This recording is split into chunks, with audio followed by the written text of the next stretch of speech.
Hello दोस्तों, स्वागत है आप सभी का हमारी एक और रोमांचक कहानी में। उम्मीद करती हूँ कि आपको यह कहानी बेहद पसंद आएगी। मैं उन लड़कियों में से थी जिन्हें अपने बिस्तर पर सोने का बहुत ज्यादा शौक था। शायद इसकी वजह यह थी कि मैं अपने भाई बहनों में सबसे छोटी थी और हमेशा अपनी माँ के पास सोती थी।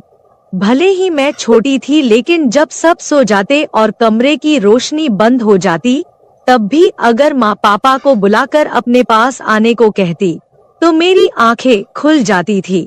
जब मैं छोटी थी और माँ मुझे सुलाने के बाद पापा के पास जाती, तो मैं जाग जाती और रोना शुरू कर देती। मुझे माँ के बिना बिल्कुल भी नींद नहीं आती थी। जब तक मैं माँ के चेहरे पर हाथ नहीं रख लेती, मुझे सुकून नहीं मिलता था। लेकिन जैसे जैसे मैं बड़ी और समझदार होती गई, माँ ने मुझसे कहा कि अब मुझे अपनी बड़ी बहन के साथ दूसरे कमरे में सोना चाहिए। मैंने फौरन इनकार कर दिया और माँ के सीने से चिपक गई। मैंने कहा, नहीं, मैं तो बस आपके ही पास ही सोऊंगी। मुझे आपके बिना नींद नहीं आती। माँ एक ठंडी सांस लेकर कहती है, बेशर्म, तुझे तो जरा भी शर्म नहीं है। उस वक्त मुझे इन बातों का मतलब समझ नहीं आता था, लेकिन जैसे जैसे मैं बड़ी होती गई, एक रात जो आवाज मैंने सुनी उसने मुझे हैरान कर दिया। उस रात मैं अचानक जाग गई और जब माँ मुझे सुलाकर पापा के बिस्तर पर गई, तो मैंने कुछ अनजानी आवाजें सुनी। पहले तो मैंने सोचा कि माँ का पल्लू पकड़ लूं, लेकिन फिर चुपचाप आंखें बंद करके उन आवाजों को सुनने लगी। उन आवाजों ने मेरे कानों की लो को सुर्ख कर दिया। मैं खामोशी से आंखें बंद किए आवाजें सुनती रही और उसके बाद तो यह जैसे रोज का ही माहौल बन गया था। यह अनुभव मेरे लिए कुछ नया और अनोखा था, जिसने मुझे बहुत जल्दी समझदार और परिपक्व बना दिया। शायद इसलिए क्योंकि मैं बहुत ज्यादा सोचती थी और हर बात की तह तक जाने की कोशिश करती थी। मुझे भी धीरे धीरे शर्म महसूस होने लगी थी, इसलिए मैंने खुद ही उस कमरे में सोना शुरू कर दिया जहां मेरी बहनें सोती थी। मुझसे बड़ी 3 बहनें और 2 भाई थे। समय बीतता गया और सभी शादी की उम्र तक पहुंच गए। मेरे सभी भाई बहनों की मुझसे पहले ही शादियां हो गई। जब मेरी शादीशुदा बहनें किसी फंक्शन के लिए हमारे घर आती, तो रात को छुपकर तीनों आपस में बातें करती और खूब हंसती। लेकिन जैसे ही मैं वहां पहुंचती, सब चुप हो जाते। जब मैं उनसे पूछती कि क्या बातें हो रही है, तो वे मुझे कहते, तुम अभी छोटी हो जाओ। हालांकि मैं 18 साल की हो चुकी थी, लेकिन वे मुझे अभी भी बच्ची समझती थी। धीरे धीरे मैं इतने चतुर हो गई कि जब भी मेरी बहनें आती, तो मैं जानबूझकर सोने का नाटक करती और उनके बीच बिस्तर पर सो जाती। फिर वे तीनों बैठकर चटखारे लेते हुए आपस में बातें करती, जो पति पत्नी के बीच रात के अंधेरे में होती है। मेरी तीनों बहनें हमेशा आपस में सब कुछ साझा करती थी और साथ मिलकर शरारतें करती थी। मैं भी उनकी बातें सुनती थी और खुद को संयमित रखने की कोशिश करती थी। शादी के बाद की जिंदगी खुशियों से भर जाती है, यह बात मैं जान चुकी थी, इसलिए मेरे दिल में भी एक हलचल मचने लगी थी। मैं सोचने लगी कि काश मेरी भी शादी हो जाए, मेरा भी एक पति हो और वो मेरे साथ भी वही सब कुछ करे जो मेरी बहनों के साथ होता है। शादी के बाद ये सब जायज हो जाता है और इसमें सुकून भी मिलता है। यह सोच सोच कर मेरा दिल जोर जोर से धड़कने लगता था। पढ़ाई पर ध्यान देने की बजाय मैं शादी के बाद की ख्वाब देखने लगी। हर रात एक अजीब सी बेचैनी मेरी रग रग में समा जाती थी। मैं जब कमरे में अकेली होती, तो अपने मोबाइल पर इंटरनेट पर लड़के लड़कियों की रोमांटिक सॉन्ग देखती और फिर खुद को उस लड़की की जगह महसूस करती। मैं उस लड़के की जगह अपने भावी पति की कल्पना करती और सुकून महसूस करती थी। एक दिन मेरी बड़ी बहन घर आई हुई थी। भाभी और मेरी बहन आपस में कुछ ऐसी बातें कर रही थी जिन्हें सुनकर मेरी बेचैनी बढ़ती जा रही थी। मैं खुद पर काबू पाने की कोशिश कर रही थी, लेकिन अंततः मैं खुद को रोक नहीं पाई और रात को फिर से वही वीडियो देखने लगी। उसी वक्त मेरी बहन जाग गई और उसने मुझे यह सब करते हुए देख लिया। उसने मेरा मोबाइल छीन लिया और मेरे चेहरे पर एक थप्पड़ मार दिया। फिर गुस्से में बोली, अपनी उम्र देख और अपने काम देख। मैं समझ नहीं पा रही थी कि तू पढ़ाई पर ध्यान क्यों नहीं दे रही थी। तू तो वक्त से पहले ही इन गंदे कामों में पड़ गई है। तुझे बहुत शौक है अपनी जिंदगी में किसी को शामिल करने का। देखती हूँ सुबह माँ से कहती हूँ कि तेरी यह बेटी एक दिन तेरा मुंह काला करके चली जाएगी। इससे पहले कि कुछ और बुरा हो इसे यहाँ से चलता करो। जब मेरी बहन को मेरी इस हरकत का पता चला तो मैं बहुत डर गई। मैं रोने लगी और उससे हाथ जोड़कर माफी मांगने लगी। नहीं दीदी, ऐसा कुछ नहीं है, मैं तो बस ऐसे ही देख रही थी। लेकिन उसने मुझे खूब डांटा। अगले दिन मेरी बहन ने मुझे मेरा मोबाइल वापस कर दिया, लेकिन यह वादा लिया कि अगर दोबारा इस तरह की फिजूल वीडियो देखी तो अंजाम बुरा होगा। मैंने भी तौबा कर ली थी। पर जब मैं कॉलेज जाती और अपनी सहेलियों को उनके बॉयफ्रेंड के साथ गंदी बातें करते हुए सुनती तो फिर से मेरे अंदर वही भावनाएं जागने लगती। मैं 18 साल की थी जब मेरी बहन ने एक बार फिर मुझे मोबाइल पर वही वीडियो देखते हुए देख लिया। वह कहने लगी, तुझसे मना किया था ना, फिर भी नहीं मानी। लगता है तेरी जवानी कुछ ज्यादा ही जोश दिखा रही है। चल अब माँ को बताती हूँ। मुझसे रहा नहीं गया तो मैंने गुस्से में कह दिया, हाँ, खुद तुम लोग शादी करके अपनी जिंदगी एंजॉय कर रहे हो और मुझे एक वीडियो भी नहीं देखने देती। इससे अच्छा तो माँ से कह दो कि मेरी भी शादी करवा दो। मैं शादी लायक हो चुकी हूँ, घर के काम भी अच्छे से कर लेती हूँ और पढ़ाई लिखाई में मेरी वैसे भी कोई खास दिलचस्पी नहीं है। जब भी मैं कुछ कहती हूँ लोग मेरी माँ बनकर मुझे डांटने पर तुले रहते हैं। मेरी बहन ने मुझे थप्पड़ मारा और कहा, क्या जमाना आ गया है, जाओगी तब सीधी हो जाओगी। ससुराल में सिर्फ पति ही नहीं होता बल्कि ढेर सारी जिम्मेदारियां भी होती है। हम तो ससुराल की थकान लेकर मायके में आकर चैन की सांस लेते थे। रात को पति का मूड देखना पड़ता है, गुस्सा सहना पड़ता है और सुबह से ननद, देवरानी और जेठानी दिमाग खराब करती है। महंगाई और बिजली के बिल वैसे ही सरदर्द देने के लिए तैयार रहते हैं। तुम्हें शादी आसान लगती है लेकिन असल में ऐसा नहीं है। मेरी बहन ने मुझे बहुत समझाया लेकिन मैं कहाँ समझने को तैयार थी। मेरे लिए भी रिश्ता देखा जाने लगा। सबसे पहले जो रिश्ता आया वो मेरी भाभी के खानदान का था। मेरी भाभी तो वैसे भी मुझे कुछ खास नहीं समझती थी और मुझे उस घर से निकालने के चक्कर में थी। जब लड़के की तस्वीर दिखाई गई तो वह बहुत खूबसूरत था। उसे देखकर मेरे दिल की धड़कन तेज हो गई।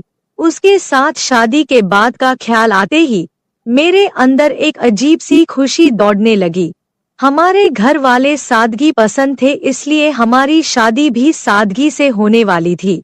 शादी की तैयारियां शुरू हो गई और फिर वह दिन आ गया जब मैं मेहंदी की दुल्हन बनकर बैठी थी। खानदान की सारी औरतें आकर मेहंदी की रस्म निभा रही थी। मैं भले ही गंभीरता से बैठी थी लेकिन अंदर से मेरे मन में खुशी की लहर दौड़ रही थी। अगले दिन मैं अपने पति के पास पहुंचने वाली थी और इस ख्याल से ही मेरे अंदर हलचल मच रही थी। मैंने अनगिनत सपने सजाकर रात बिताई। अगले दिन मेरे दिल में एक अजीब सी खलबली थी, लेकिन मायके को छोड़ने का दुख भी था। जब मैं तैयार होने के लिए ब्यूटी पार्लर जा रही थी तो एक बार मुड़कर अपने उस घर को देखा जिसे छोड़कर मुझे जाना था। आज मैं उस घर को हमेशा के लिए छोड़ने वाली थी। बस बात जब मैं इस घर में वापस आती तो एक मेहमान के रूप में आती। आज इस घर में मेरा आखिरी दिन था। यह सोचकर मेरी आंखों में आंसू आ गए। फिर मैं दुल्हन बनकर शादी हॉल के लिए रवाना हो गई। शादी हो चुकी थी और मैं दुल्हन के रूप में सबसे ज्यादा खूबसूरत लग रही थी। मेरा दूल्हा भी कुछ कम नहीं लग रहा था। लोग हमारी जोड़ी की तुलना चांद और तारों से कर रहे थे। शादी के बाद विदाई का समय आ गया और मैं अपने ससुराल आ गई। मेरी सास बेहद खुशमिजाज और आजाद सोच रखने वाली औरत थी। उन्हें देखकर कोई नहीं कह सकता था कि वो मेरी सास है, बल्कि वह अपने बेटे की बड़ी बहन लग रही थी। उनका व्यवहार ऐसा था कि मुझे भी खुशी थी कि शादी के बाद हम दोनों सास बहू नहीं बल्कि माँ बेटी बनकर रहेंगे। जब मैं रुखसत होकर अपने ससुराल पहुंची तो मेरी सास ने साड़ी पहनी हुई थी और बाल खुले हुए थे। वो वाकई माँ कम और बड़ी बहन ज्यादा लग रही थी।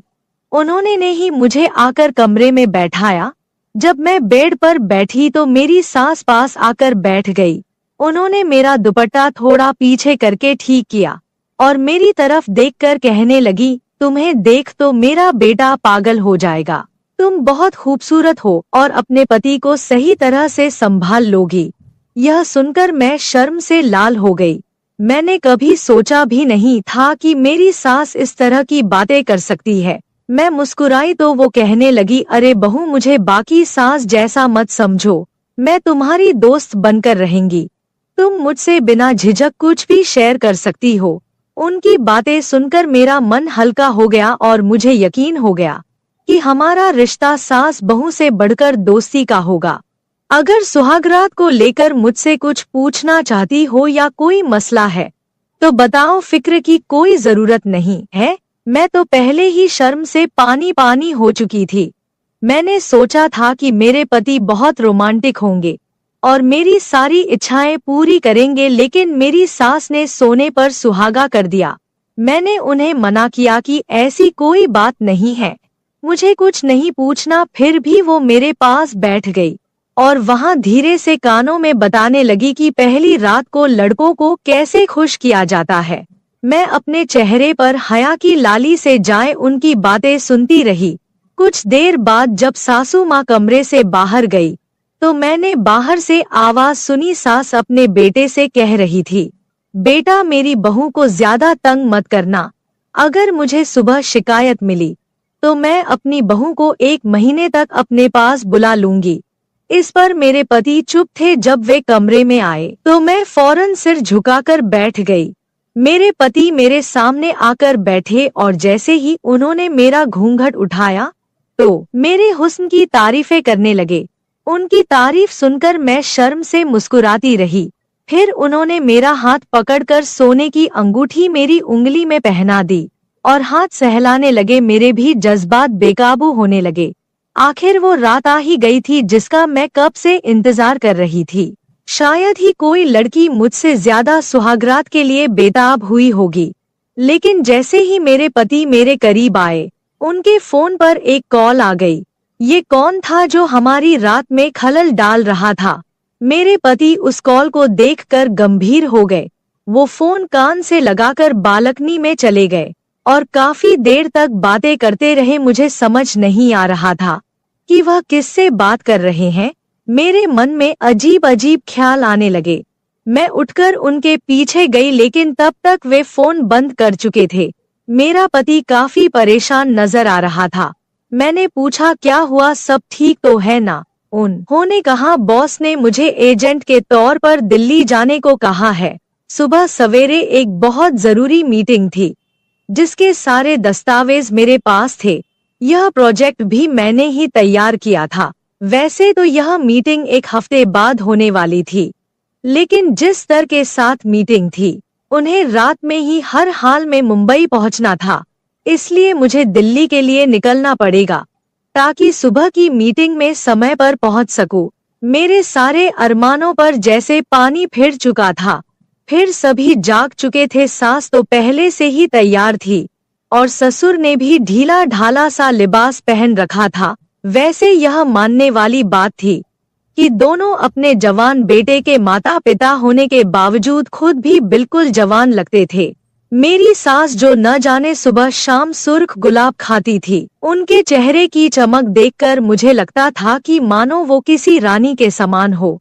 जब मेरे पति ने उन्हें बताया कि उन्हें इमरजेंसी में जाना पड़ेगा तो दोनों ही चिंतित हो गए। वे कहने लगे, मत जाओ, तुम्हारी बीवी क्या सोचेगी? आज तुम्हारी शादी की पहली रात है, खास रात है, मत जाओ। लेकिन मेरे पति ने कहा कि नौकरी चली जाएगी, उस रात का क्या है, हमने तो पूरी जिंदगी एक साथ गुजारनी है। मेरे पति जैसे तैसे समझाकर वहां से चले गए और मैं बस मुंह देखती रह गई। मैंने उनके सामान पैक करने में मदद की थी। जब वह एयरपोर्ट के लिए निकल चुके थे तो ससुर उन्हें छोड़ने गए। सास मेरे पास आकर बैठ गई और बार बार माफी मांगने लगी, लेकिन मैंने कहा कोई बात नहीं, हो जाता है। जब ससुर लौटकर आए तो दोनों अपने कमरे में चले गए और मैं कपड़े बदलकर बिस्तर पर सोने के लिए लेट गई। अंदर से मैं बहुत बेचैन थी और सोच रही थी कि अब ये 2 दिन कैसे काटूंगी। खैर, जहाँ इतने साल निकाले हैं वहाँ से 2 दिन भी निकाल दूंगी। उस रात मैं सो गई। सुबह कुछ मेहमान मेरे मुंह दिखाई के लिए आए थे। हर कोई पूछ रहा था तुम्हारा पति कहाँ है, दूल्हे के बिना तो दुल्हन अधूरी होती है। इस तरह की बातें सुनकर मैं शर्म से लाल हो रही थी। फिर मेरे मायके से मेरी बहनें और भाभियां आई। मेरी बहनें शरारत से पूछने लगी, बताओ कल रात क्या हुआ, कुछ हुआ भी या उससे पहले ही तुम्हारा पति चला गया। मैंने गहरी सांस लेकर अपने आप को संभाल लिया। मेरी बड़ी बहन मेरे पास आई और ताली बजाकर जोर से हंसी। उसने कहा, जैसे को तैसा, जितनी बेताबी तुम्हें थी, देखो तुम्हारे साथ क्या हुआ। मेरा तो बस नहीं चल रहा था, वरना अभी तुम्हारा गला दबा देती। फिलहाल 2 दिन बाद मेरे पति को वापस आना था। मुझे लगा कि ये 2 दिन पल झपकते ही गुजर जाएंगे। मैं अपनी सास के साथ काफी घुल मिल गई थी। उनके चेहरे पर इतनी चमक थी कि कई कुंवारी लड़कियां भी ऐसी चमक के लिए तरसती थी। लेकिन मेरे पति मुझसे और दूर होते जा रहे थे। अब वह कहने लगे कि 2 हफ्ते बाद आएंगे, जबकि मैं यहाँ सास ससुर की खूब सेवा कर रही थी।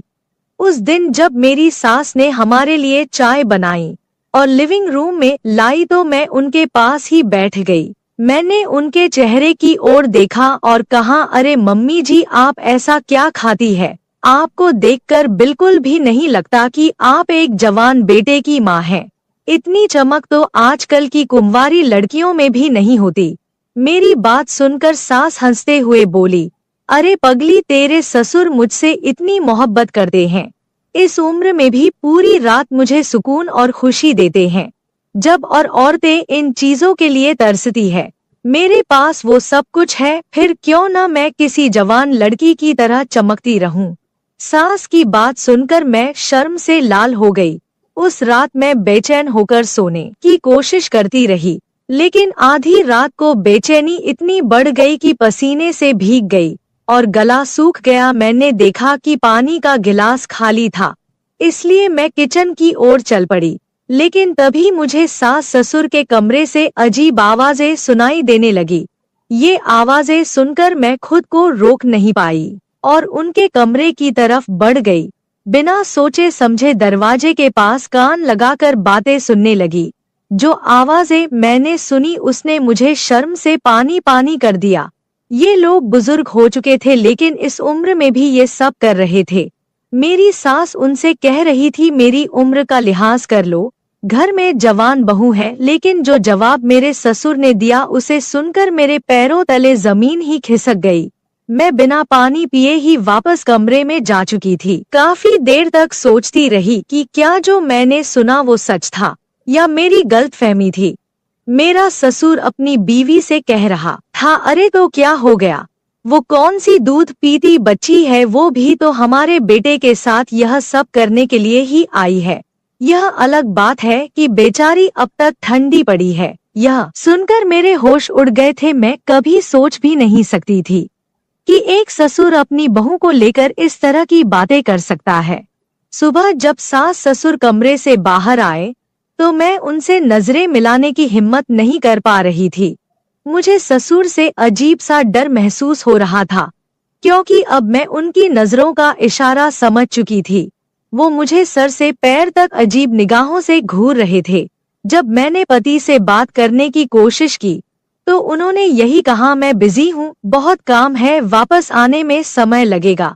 एक दिन सास का ब्लड प्रेशर बढ़ गया। वो कहने लगी, बहू किचन में दबा रखी है, जरा दूध में घोल कर दे दे, उससे मुझे सुकून मिलेगा। मैंने दूध का गिलास निकाला और उनके ब्लड प्रेशर की दवा में डालने के बजाय उसमें नींद की दवा में मिला दी, जिसे पीकर मेरी सांस चकराने लगी और मैं उन्हें कमरे में लेटा आई। लेकिन अब घबराहट हो रही थी। कि कहीं कुछ गलत न हो जाए। उसी वक्त मेरे पति का मेरी सास के फोन पर कॉल आया।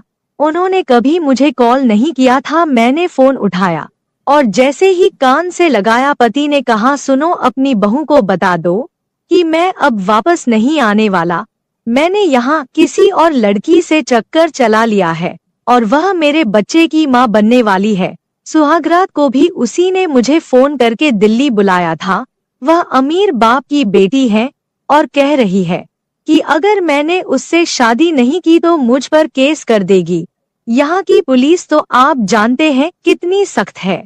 मजबूरी में मुझे उससे शादी करके उसके बच्चे को अपनाना पड़ेगा और बदले में मुझे करोड़ों की जायदाद भी मिल रही है। फिर भला क्या रखा है आपकी उस बहू में? बहुत जल्द मैं आप दोनों को भी यहाँ बुला लूंगा।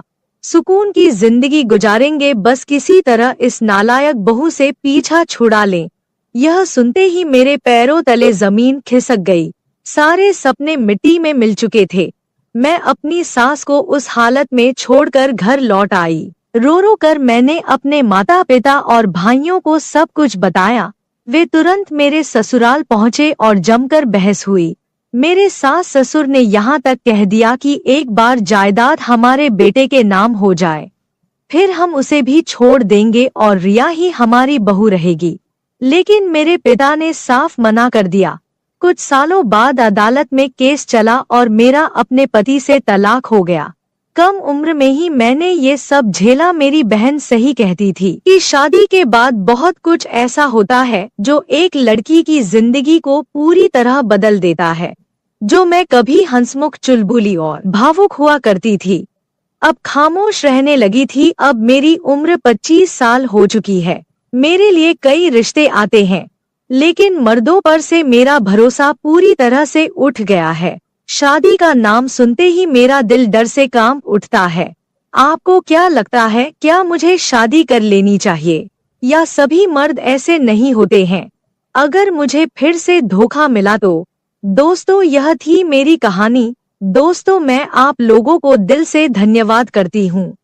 आप लोग के सपोर्ट से मेरी YouTube फैमिली। दोस्तों, ऐसे ही अपना प्यार और सपोर्ट बनाए रखें और जल्दी से जल्दी सब्सक्राइबर पूरा कर दीजिए। दोस्तों, मैं आपको एक से बढ़कर एक कहानी रोज लाती रहूंगी दोस्तों।